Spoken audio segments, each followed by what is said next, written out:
પાટણના ચાણસ્મામાં જે પ્રમાણે પાટણ પોલીસે કાયદો હાથમાં લીધો અને કાયદાની કોઈ અદાલત કોઈ પણ વ્યક્તિને દોષિત ઠેરવે નહીં પહેલા સરઘસ કાઢીને બેરહેમીપૂર્વક અમાનવી રીતે જે પ્રમાણે લોકોને માર્યા છે હું સખત શબ્દોમાં ટીકા કરું છું. કયું ગ્રુપ સાચું કયો સમાજ સાચો બિલકુલ એમાં પડવા માંગતો નથી. મારે એની સાથે કોઈ લેવા દેવા નથી.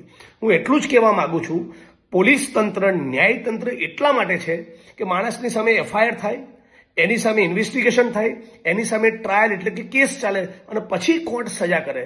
પોલીસ આ પ્રમાણે બેરહેમીપૂર્વક નાગરિકોના સરઘસ કાઢે, એની સાથે મારઝૂડ કરે, એ કોઈ પણ સંજોગોમાં આપણા બંધારણની મર્યાદા ના કહેવાય.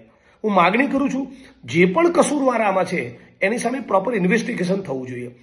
બીજું, પોલીસના કોન્સ્ટેબલ, હેડ કોન્સ્ટેબલ, પીએસઆઈ, પીઆઈને ખાસ વિનંતી કરું છું કે તમારા જે સાહેબો છે ને એમના ગણિતો તો કમલમમાં અને ગાંધીનગરમાં સેટ થયેલા છે.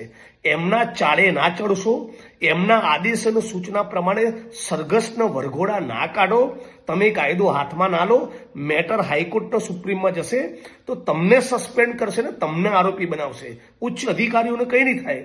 એટલે હું માંગણી કરું છું કે સમગ્ર ગુજરાતની અંદર આ વરઘોડા કાઢવાવાળું કલ્ચર કાયમ માટે ખતમ થવું જોઈએ. આ પ્રમાણે પોલીસનો કાયદો હાથમાં લેવાનો કોઈ અધિકાર બનતો નથી.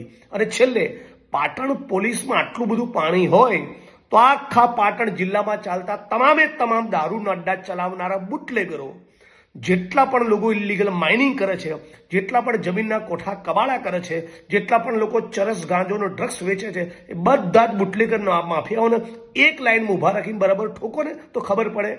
બુટલેગરોને તમારા છાવરવા છે અને એક ગ્રુપ બીજા ગ્રુપ સાથે અથડામણ કરે તો તમારે કાયદો હાથમાં લેવો છે.